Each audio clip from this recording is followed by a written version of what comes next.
বাংলাদেশের সর্বোচ্চ আদালত নির্দেশ দেবার পরেও কয়েকজন ব্যক্তির খামখেয়ালির পনার জন্য ইশাক হোসেনকে ঢাকার মেয়রের শপথ গ্রহণ করানো হয় নাই।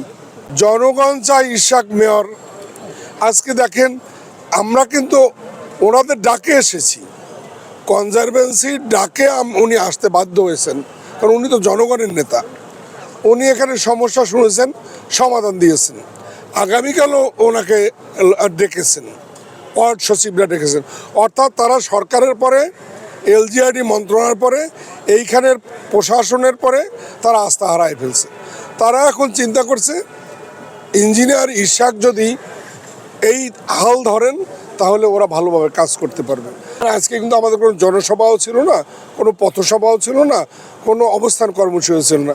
ওনাকে দাওয়াত করে এনেছেন আর তাদের ব্যানারে তারা মেয়র লিখেছেন। আমি বলবো যে ইশাক জনগণেরও যেমন মেয়র এবং সর্বোচ্চ আদালতের রায় ঘোষিত যে রায়, সেই রায় মোতাবেক উনি মেয়র। এখন আসিফ মানলো কি মানলো না সেটা আসিফের ব্যাপার। আসিফের সাথে আমি মেয়র ইশাককে তুলনা করতে পারবো না।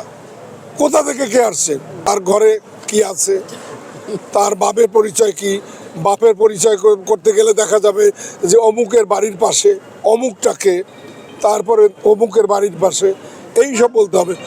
তারা আসলে আগুনে হাত দিয়েছে। এদের বিরুদ্ধে প্রতিনিয়ত দুর্নীতির প্রমাণ পাওয়া যাচ্ছে। একজনের শোনা যায় যে সে 5-এর নিচে গণে না, আর একজন হলো সে দেশ লিজ নিছে, মানে যা পায় তাই নেয়। ইঞ্জিনিয়ার ইশাক কামাই পুতো না, কাউকে দিবেও না, নিবেনও না। উনি জনগণের সেবা করবেন। আপনারা কালকেও দেখবেন, কালকেও দাওয়াত আছে ওনার এখানে, আগামী পরশু দিনও। কোনো নাগরিক সেবা বন্ধ হয়নি। জনতার উন্নয়ন করতে হলে জনগণের পালস বুঝতে হবে, জনগণের নিয়ে মতামত নিয়ে সুষম উন্নয়ন করতে হবে।